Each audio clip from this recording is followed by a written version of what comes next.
Yeah, thank you, Harry, for the introduction.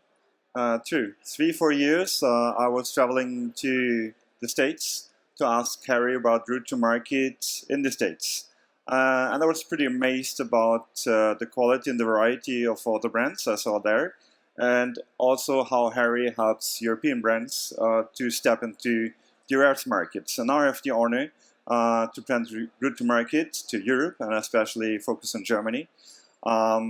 I am for 14 years professional drinker, so I worked for 14 years in the spirits industry. I saw several distilleries. I just love craft spirits and artisanal spirits, and I'm super happy that I can now, after founding a company together with my friends 1 year ago, we launched at BCB actually last year, our company. And I never wanted to have any product anymore where I'm not proud of when I go to any bar in the world. So that's the easy portfolio we are now covering. My presentation is Wind of Change, because there are several things going on in Europe and also in Germany. First of all, Europe has one vision. It's united in diversity, and I think we are all in Berlin. You know why you're in Berlin, but because you see opportunities and you see diversity. And several people here with different backgrounds and different brands are coming here to join this event. So this is what we are living in Europe. Berlin. One of the most important signs for Germany is actually the Brandenburger Tor, because we say in Germany it's the gate between the East and the West. And why it's super important for us and for me, this is what happened. A few days ago we had the day of German unification, and that was the day before the wall came down. And I remember it's seeing on TV. I was 14, and I was impressed. And 1 year before, the Scorpions had this great song, Wind of Change, and that happened the same night. People singing together exactly this song. And it ended up in the end in Love Parade and a big party in Berlin, so for years. So it was not that boring as many people thought. It was the start of like techno music and bars and club culture in Berlin, and this changed the whole way of style in Germany, because Germany can be super conservative and boring, but Berlin triggered all the other cities and metropolitan areas to move a little bit more forward and be open. And this was a few weeks ago, actually 2 weeks ago. It was a Fridays for Future, and this is Berlin. I was in Hamburg. It was 100,000 people. Berlin had 340,000. So lots of people again coming together, and I was working next to Fridays for Future activists, and the younger people around me were singing Wind of Change. So there's something going on. So I would start to talk a little bit about numbers, but I recommend to you go on statista.com or ask your managers or your partners. They all have the numbers. I have few with me. Germany is, you can say, a top 5 market, top 4 market in the world. So yes, if you think about selling something, you should consider Germany as a market for sure. 5.2 liters of spirits consumption per capita a year.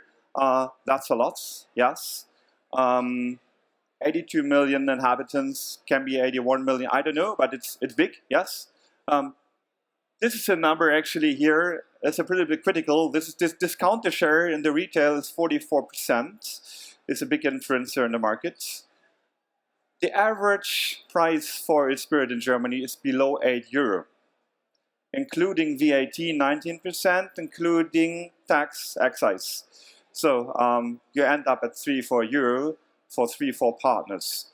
That's the average of the market. I don't want to depress you, because plus 30% of the development of spirits above 15 and 20 euros over the last years, and it's fastly growing. So we have 2 sectors actually growing. It's still the discounters on a pretty high level, and the craft spirits and the high-end spirits are also growing, and the brands in between are suffering. And gin is doubling all the time, so but you know that. One another important number is craft spirits are below 10% still in the German market. I think in the United States you are at 5% now. Yeah. Yeah. plays a role. I will get back to this later. When we started the company, you have many advices of people around you, and what they're saying is, first go to the bars, hire some influencers, hire some brand ambassadors, invest heavily into the structure, wait for the retail. It's super important because retail is actually 80% of the market. And it's a pretty difficult market, and there's not enough space for craft spirits. That's what they say. We say we do same-time distribution. So what we changed a little bit with Cranehouse is we have availability from day one because we have own e-commerce. We work with the retailers, we work with the wholesalers, but if a bar wants to order directly, we can deliver. There's no problem. And this enables us to invest smaller budgets on a regional base into metropolitan areas. Because if you always rate, you spend first, you have a great event, everybody's happy, cool PR coverage, and then 1 year later, have a look on the numbers, you sold 50 bottles. Yes. That's reality because so many others are doing the same. So that's why we believe in same-time distribution. What are they also saying? Germany is a low-price market, craft spirits are too niche, are too expensive, the top industry invests heavily to media, into listings, etc. Yes, that's what they're doing, for sure. But why do they need to do that? I would say, trust your product. I think the time that you can sell a chocolate where people believe in lilac cows is over. It's over. It happens the same with having a rum with a bat on it. It's nice pictures, but actually, I would say, it's industry alcohol with aroma. That's 80% of the market. But it's not spirits. For me, it's alcohol with aroma. That's our definition of what is often in the market. So you might have all great products. That's why you're here. That's why you believe in your product. And people miss the stories. Tell the stories to the people. If you all tell the stories about your products to the people, you have the same power of storytelling than the big ones heavily investing into media. This is also very, very common. You need to have a high promotion share, 33%. That's a brand, Ramazzotti has 85% promotion share. It's all about volume, volume, volume. Yes, for sure, it's volume, but I would say know your limits. I think if we tell the people, drink half, pay double, you have 10 times better quality, and we explain why, people listen to you. If we just believe it's just like it is, we cannot change anything. And that's what we say. It's not our business. Our business is craft spirits. Our business is artisanal spirits. It's not selling industry alcohol with aroma. That's not our business. But that's the market. And that's what we fight. Getting back to Berlin, these are the traveling mixologists. That was before the bar Convent started. Some of my friends here, Helmut Adam, Jörg Meyer, is the person now having Bitter Truth as a very successful brand in the States. So they started the movement before the first bar Convent started 13 years ago. It was 14 years ago. They were traveling around telling the people, believe in good drinks. Don't take shots all the time and wash it away with a beer. Believe in good drinks. And everybody was laughing about them. So it's niche, it's small, no, that's not the market for this, it's more the States, I don't know. But actually, this was the first bar Convent, that was the first booth of Stork I was working for. This is Sven, some might know him, he's super powerful brand ambassador. And an institution.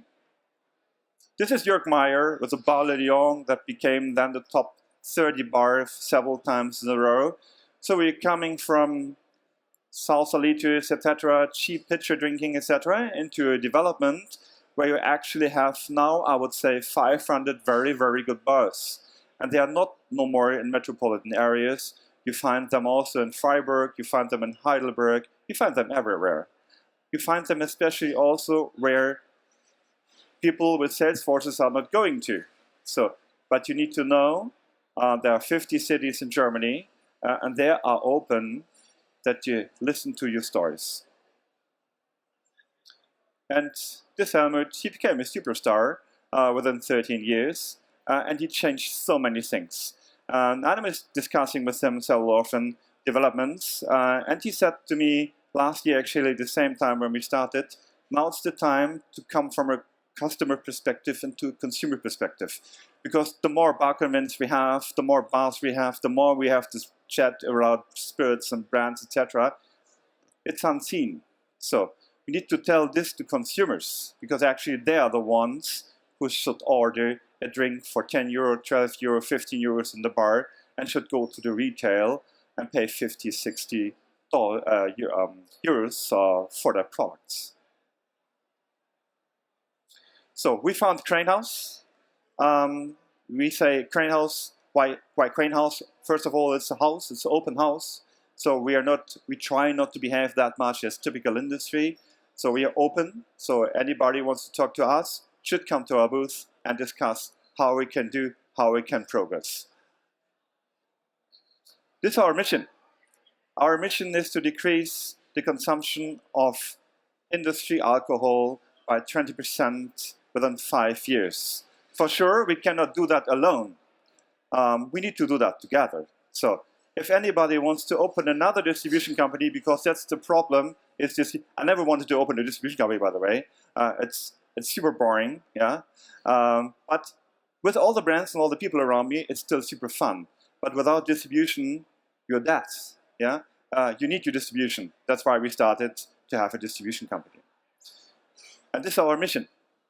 How do we want to achieve this mission? I would say we need to increase the market share for craft spirits and up to 10% and above within 5 years. We need to do all this together. We cannot do that alone. Secondly, we need to talk about drink better. That's our claim. Let people drink better and not be in this craft mood talk. Be relaxed, because for us, craft should be the standard and everything else should be below the standard. So let the people have fun when they go out. They won't listen to your 20 minutes pitch coming out of a distillation process. They are together with their friends, so don't bother them. Give them a nice time. The other target we have is establish the category of alcohol-free spirits as an alternative to spirits. And again, for us, it's not about throwing carrots out of a reform house to the bar, stop drinking. We are professional drinkers. But sometimes you cannot have alcohol, but you want to go out and have the same fun as your friends. So this is an important category coming up. So we launched alcohol-free spirits range at the bar Convent in Brooklyn 3 months ago. And the reaction is brilliant, because for us it's just about alcohol-free. And it's again the same vision. So 10% craft spirits, 10% alcohol-free is 20% less industry alcohol. And this is what we should create together. Have you seen the presentation of Park Street? It's online, about the development of craft spirits in the States. It's great, so you can learn a lot. I recommend definitely to go through that. For Europe, you don't find anything. So if you go to your trade partners, they always ask you for numbers. So as long as we don't have numbers and just stories, it's difficult to list. So let's work together on the European Craft Spirits Association. We will support that. You should support that. And bring craft spirits onto another level. And we would say, let's go for 10%, let's do that together. If anybody has a question, pass by our booth. If anybody wants to have a number, we pass some Nielsen data, but actually, if you start at 0 in the market, it won't help you. It won't help you to see a vodka share of 80%, I don't know, on the price level 60, it won't help you. So believe in your product, believe in your strengths of your product, tell the stories, and tell the people that this is the origin of spirits coming out of the alchemist times, and it's not selling cheap alcohol and make people drunk. Thank you.